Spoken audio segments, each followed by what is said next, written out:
Let me ask you one quick question. Have you ever walked into a classroom, saw everyone talking confidently, and immediately felt smaller? Maybe you had an answer in your head, but your heart started racing. Your voice disappeared, and you told yourself, let me just keep quiet. If that sounds like you, this video is for you. Because confidence is not something you are born with. It is something that you build step by step.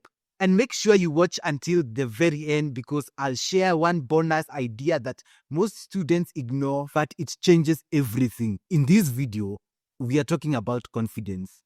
Not fake confidence, not acting loud, not pretending you are someone else, but real confidence. The kind that helps you speak in class, walk into rooms without fear, and believe in yourself as a student. I'll break this topic down in very simple language with real examples, so by the end of this video, you'll know exactly what to work on and where to start. Welcome to Kanage YouTube channel. If you have not subscribed yet, you're missing out. Before we go deep into this audio, there is something important you need to remember. Confidence is not about being perfect. You don't wait to become confident after you succeed. You become confident when you are learning, failing, and improving.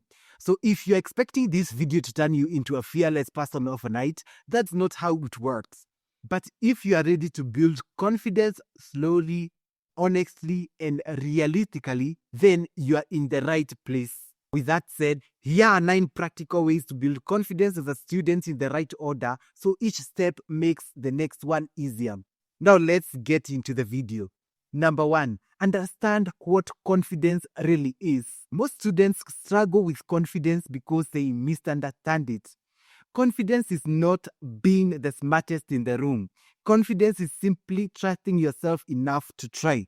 For example, a confident student is not someone who answers correctly. It is simply someone who raises their hand even when they are not 100% sure. And once you understand this, pressure reduces. And when pressure reduces, confidence starts growing.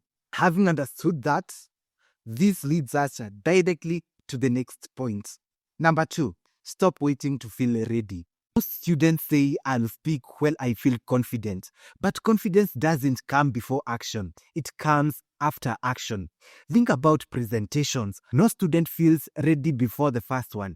But after doing 3 or 4, something changes. So instead of asking, do I feel confident? Ask, what small action can I take today? That small action could be asking one question, answering once in class, or speaking to one new person. But taking action is hard when your mind is working against you, and that is what we are going to fix next.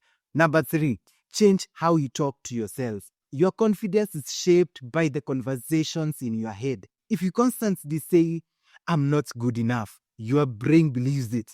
A confident student doesn't have a perfect mind. They just correct themselves faster. So instead of saying, I am bad at this, try this, say, I'm learning this. I'm learning this. This sounds small, but over time, it completely changes how you see yourself. Now that your mind is more supportive, let's fix something else. Number 4, prepare more than you think you need to. You might be knowing this, but preparation is the silent confidence.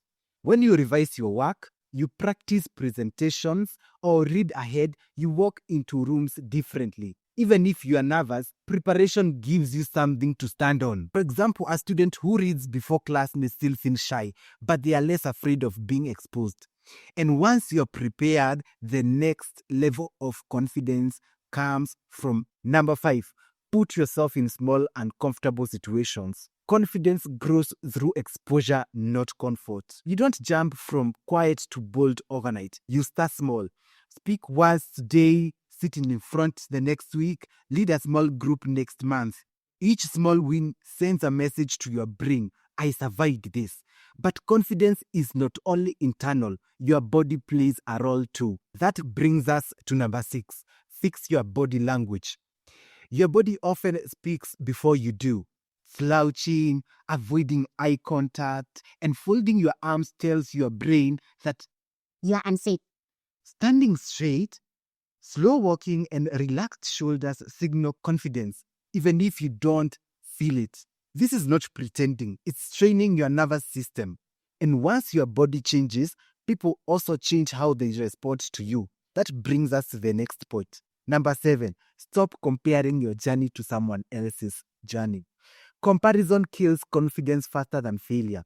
There will always be students who speak better, dress better, or think smarter, but you don't know their background, their struggles, or their timeline. Confidence grows when you compete with who you were yesterday, not someone else's today. Now let's talk about something most students ignore. Number 8, build skill-based confidence. Confidence sticks when it is attached to a skill. Various skills that you can attach to your confidence in is communication, writing, problem solving, and leadership. When you improve a skill, confidence becomes natural, not forced. Pick one skill and work on it weekly. Confidence follows competence. And finally, we talk about patience, the glue that holds everything together. Number 9, give yourself time. Confidence is built in months, not days. Some weeks you'll feel strong, other weeks you'll doubt yourself. That's normal. The confident student is not the one who never doubts, but the one who doesn't quit. Thank you for sticking around up to this far. And as you know, there is a bonus at the end. Number 10, confidence grows faster when you help others. Teaching a friend, explaining a concept, supporting someone who is struggling. When someone benefits from you, their self-belief rises naturally. This is the shortcut most people ignore. And now that you know it, go use it to your advantage. Thank you for watching this video to this very end. Give it a thumbs up. It helps this video reach more people who want value like you. Also, don't forget to subscribe. It helps in boosting our channel. Until next time, take care, my friend.